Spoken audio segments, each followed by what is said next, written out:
cardiología, vamos a ver inicialmente, digamos, en la parte del manejo de las anginas de pecho. Para la angina de pecho, digamos que se realiza un tratamiento triconjugado, pero realmente para la angina como tal, se usa los nitratos orgánicos. Ya el resto, por ejemplo, los beta bloqueadores y los bloqueadores de los canales de calcio se emplean, pero para manejar los síntomas sobreagregados que trae la angina de pecho, como la hipertensión, ¿sí? De pronto la arritmia. Entonces esto de los beta bloqueadores y los bloqueadores de los canales de calcio los vamos a ver ahorita cuando veamos medicamentos antihipertensivos. Vamos a ver solamente los nitratos orgánicos, que vuelvo a repetir, son los que se emplean para el manejo directamente de la angina de pecho. Si nosotros nos acordamos en la angina de pecho, lo que hay es una obstrucción parcial de la coronaria, trayendo como consecuencia pues que hay un aporte bajo de sangre hacia el miocardio, y eso es lo que me va a generar los síntomas de la angina de pecho. Entonces, los nitratos orgánicos, teniendo como molécula, como principio activo la nitroglicerina, son vasodilatadores potentes. Entonces, como hay una obstrucción parcial, ¿verdad? Hay una obstrucción parcial de la coronaria, el medicamento lo que hace es abrirme esa coronaria para hacer o asegurar de que le llegue más sangre hacia el miocardio, ¿cierto? Esa nitroglicerina, que es el principio activo, es la molécula activa, una vez ingresa al cuerpo se me descompone en dos tipos de metabolitos. Unos metabolitos que se van a llamar los nitritos y otros metabolitos que se van a llamar los nitratos. Ambos, tanto nitritos como nitratos, lo que van a hacer es generar vasodilatación a nivel del músculo liso, tanto de las arterias como de las venas. Entonces van a tener un efecto vasodilatador potente, ¿cierto?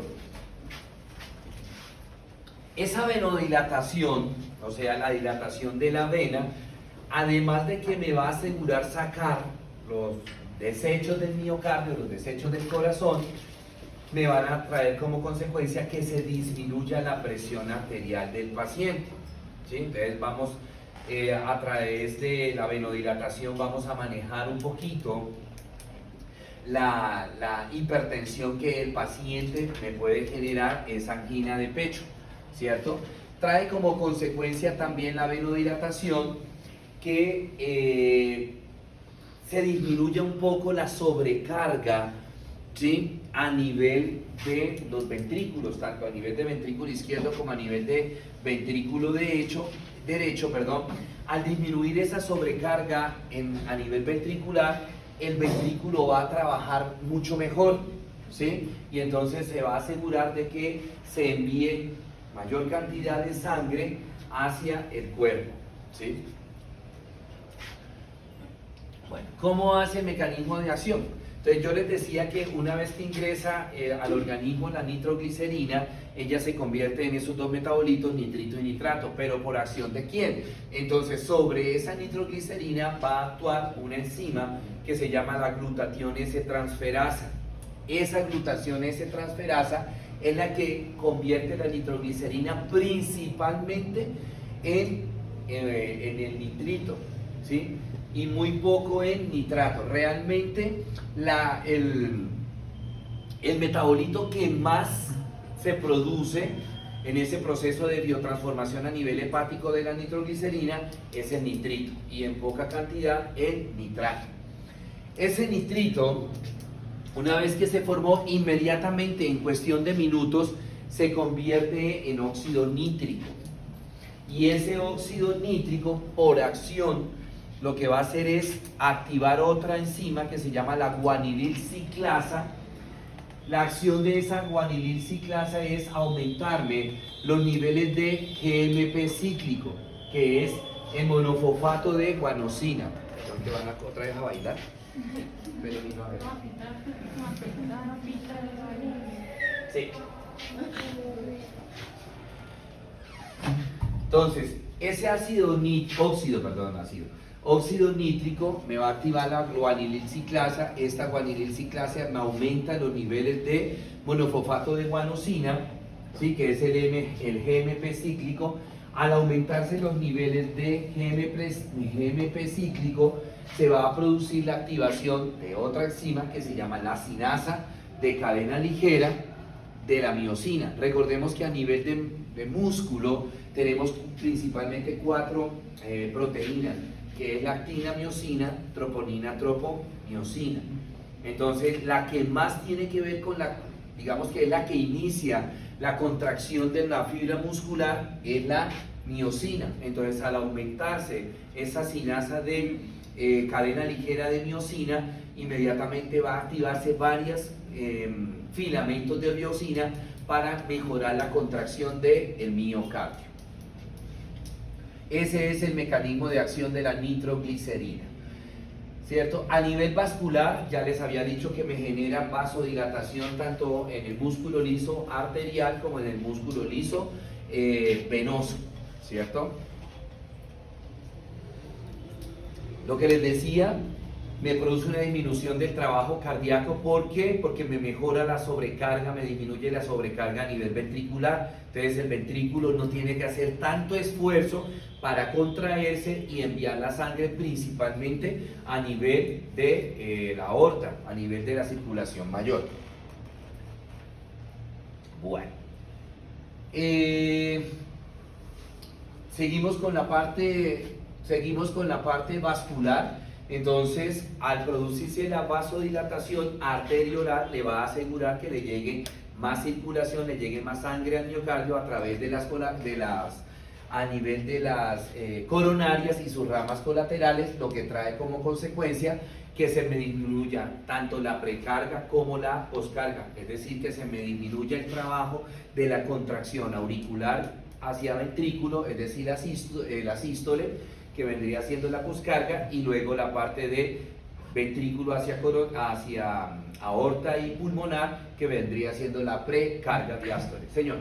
En estos casos es cuando la troponina está elevada, ¿cierto? Que le colocan ese tipo de nitroglicerina para bajar. La troponina ahí, que es para determinar, pero más que todo la troponina es para infartos, ¿no? Sí, pero entonces este medicamento lo utilizan para eso, porque hay un tipo de medicamento cuando la troponina es elevada, que le colocan ese tipo de medicamento y no se puede volver a punzar el paciente porque ocasiona hemorragia. Ah, sí, claro. ¿Es este mismo medicamento? Sí. Porque como hay vasodilatación, entonces se puede producir hemorragias en el paciente. Bueno, muy bien. Entonces tenemos varios metabolitos de la nitroglicerina. Tenemos la nitroglicerina sublingual, que es la que usamos en emergencias. ¿Por qué sublingual en emergencias? Porque acuérdense que los vasos sanguíneos que están en la lengua llegan directamente al corazón, de tal manera que nosotros le colocamos al paciente que llega con una sospecha, no importa si es una sospecha de angina o de infarto, inmediatamente le colocamos un isordil sublingual o una nitroglicerina, un dinitrato de isosorbide sublingual, ¿sí? Y en 5 minutos ya el medicamento está en el corazón, generándome la vasodilatación. Y de esa manera empiezan los síntomas a ir disminuyendo y evitamos que de repente, si lo que tiene el paciente no es una angina, sino un infarto, evitamos que el paciente se nos vaya a quedar en ese infarto. Ya el resto de medicamentos, entonces, bueno, a excepción también de la nitroglicerina endovenosa, que se usa más es durante cirugías, en el evento que el paciente tenga un paro, entonces utilizamos la nitroglicerina endovenosa. El resto de medicamentos son para manejo ambulatorio. La nitroglicerina sublingual de 10 miligramos, la nitroglicerina percutánea y el mononitrato de isosorbide. Este dinitrato de isosorbide es de 5 miligramos, el que usamos en urgencias, ¿sí? La nitroglicerina percutánea, que bueno, digamos todavía está joven, por así decirlo, todavía está nueva, tiene como unos 15 años apenas, a comparación pues del resto que tiene muchísimos más años, es para evitar que el paciente tome pastilla, ¿sí? Es el Nitrodisc. Entonces el pacientico llega por la mañana, se levanta, se baña y se pone su parchecito acá en precordio y hay una liberación gradual del medicamento. ¿Cuánto dura esa liberación? 24 horas. Entonces cada 24 horas el paciente se va cambiando el parche, ¿cierto? Bueno, como es, bueno, los usos, hablábamos de la angina de pecho, pacientes con falla cardíaca, porque el paciente con falla cardíaca me puede hacer un infarto.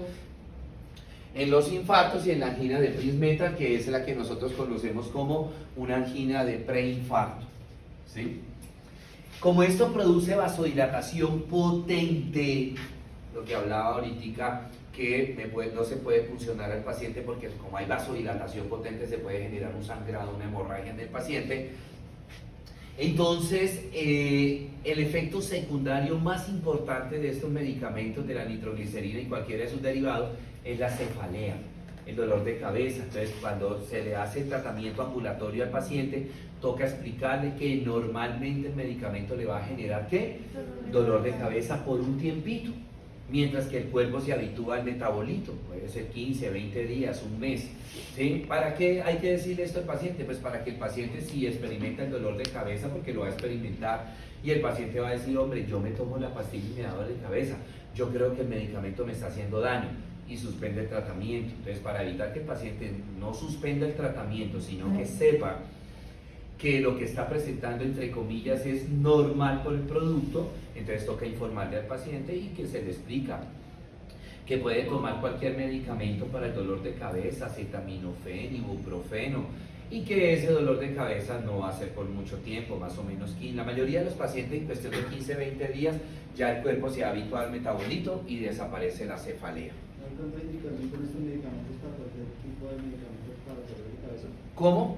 Contraindicación de este tipo de medicamentos del nitrito con cualquier medicamento. No.